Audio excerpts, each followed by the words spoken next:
Hi, I'm Taylor. I'm doing a speech on homelessness in America.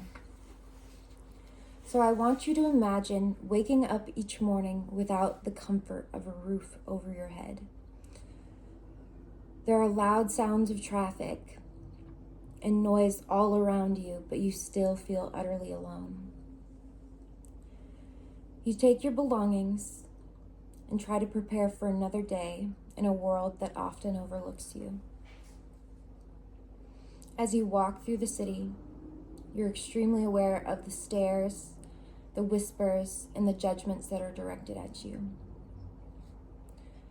You know that you haven't showered in days. You're feeling self-conscious. You think that you stink. You probably do. You're dirty.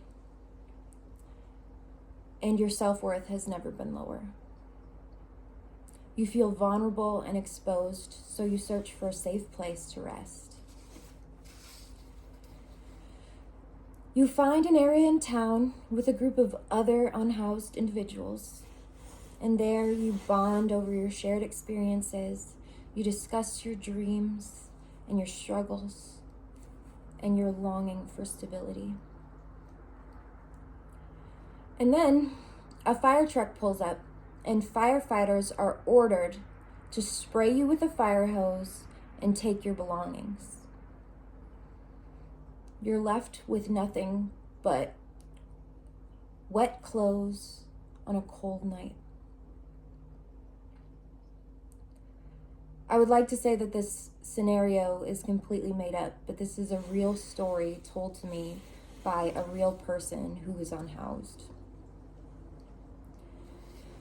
Now, I want you to reflect on how easy it is to ignore the horrifying realities of being a homeless person in America. Each person out there has a story, and they have hopes, and they have dreams, and they have a need for dignity and respect. So I want to introduce you to my friends. I don't know if you can see, but this is Melody and Michael on their wedding day. They got married about a year ago, and they were both still homeless at this time. Their church put on their wedding ceremony. It was very beautiful. So Melody, our bride, she experienced homelessness for 12 years. She grew up in poverty, and her father made money by selling drugs.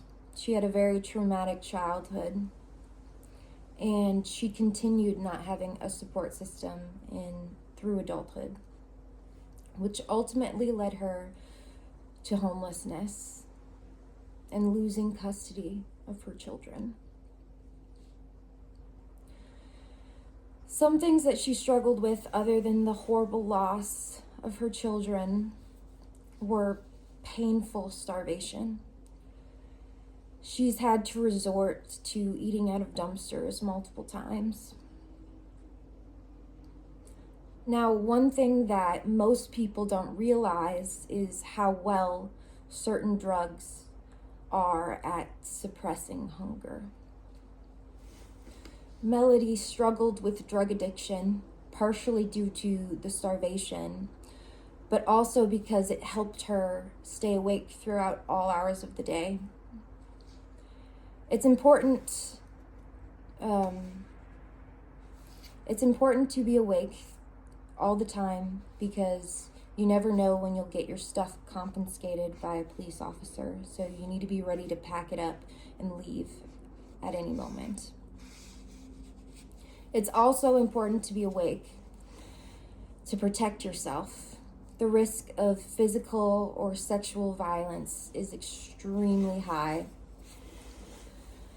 Not just from other unhoused people, but also anyone who likes to prey on the vulnerable.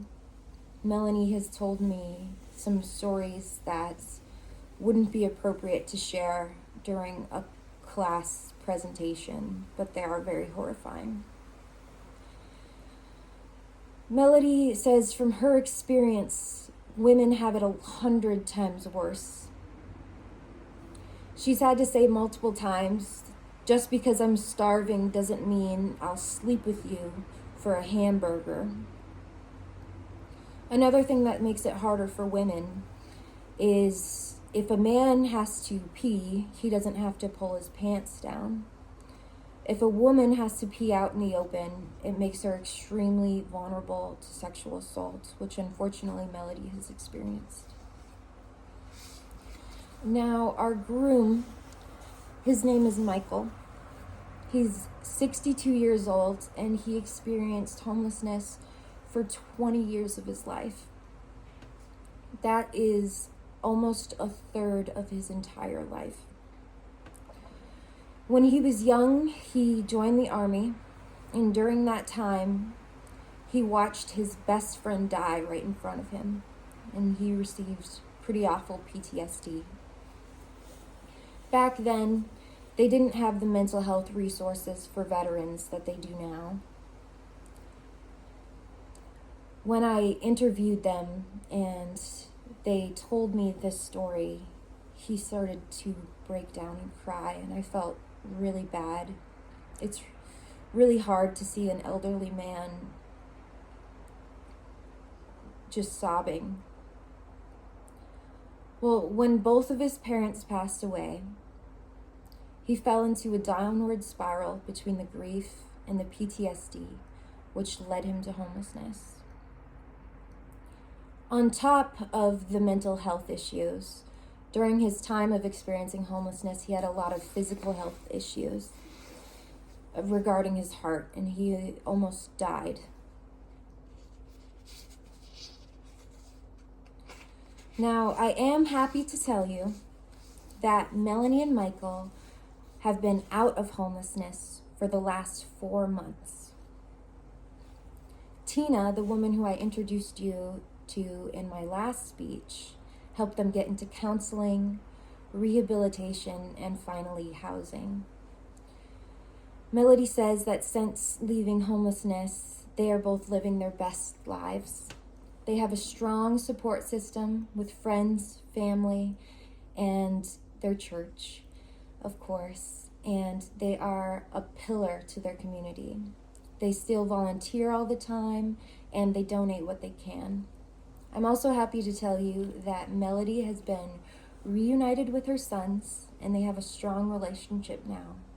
And Michael is doing much better physically now that he can receive help from doctors.